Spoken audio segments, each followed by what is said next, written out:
Et la plupart des astrologues ont été conduits à définir et à distinguer les planètes entre elles, au niveau de leur signification.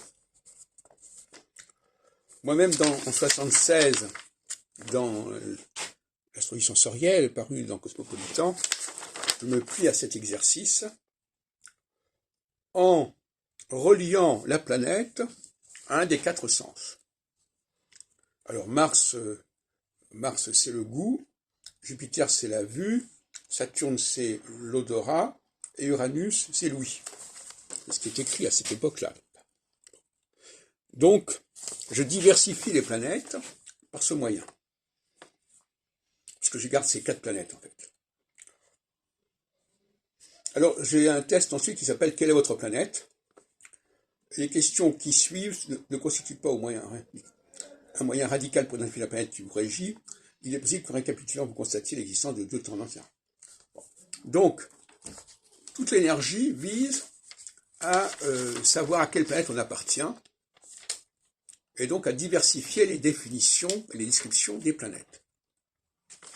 J'en parle aussi d'une autre façon pour l'astrologie, celui de 93, mais aussi celui de 76, et j'explique pourquoi le cycle saturnien n'est pas le cycle uranien, etc., etc. Bref, les astrologues ont passé un temps fou à expliquer pourquoi telle planète n'était pas telle autre planète. Ça a été leur préoccupation centrale, en quelque sorte.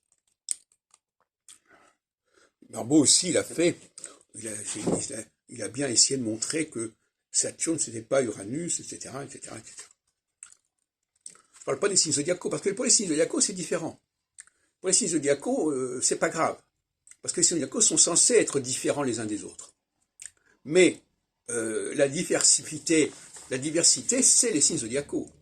Alors qu'il suffit d'une seule planète qui va se moduler, qui va se conjuguer à travers les 12 signes de façon différente.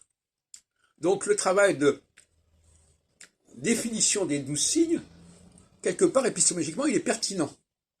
Et d'ailleurs, il y a eu beaucoup d'ouvrages là-dessus, sur les 12 signes, dont moi-même j'ai dirigé une collection chez Solar à ce sujet, etc., et puis le livre sur le Sagittaire. Mais le travail qu'on doit faire sur les secteurs, pour diversifier les secteurs, n'a pas à avoir de parallèle au niveau de la diversification des planètes. Ce qui vaut pour les secteurs, les signes zodiacaux et même pour les maisons, qui sont des secteurs, ne doit pas valoir pour une planète qui bouge, qui avance. Et d'ailleurs, la preuve en est, c'est que quand on dit par exemple qu'on est né sous le signe du Sagittaire, le Soleil, il n'a pas de définition. Il est ce qu'il est par rapport au signe en question où il se trouve. Donc là déjà, on a la preuve que la planète n'a pas besoin d'être définie.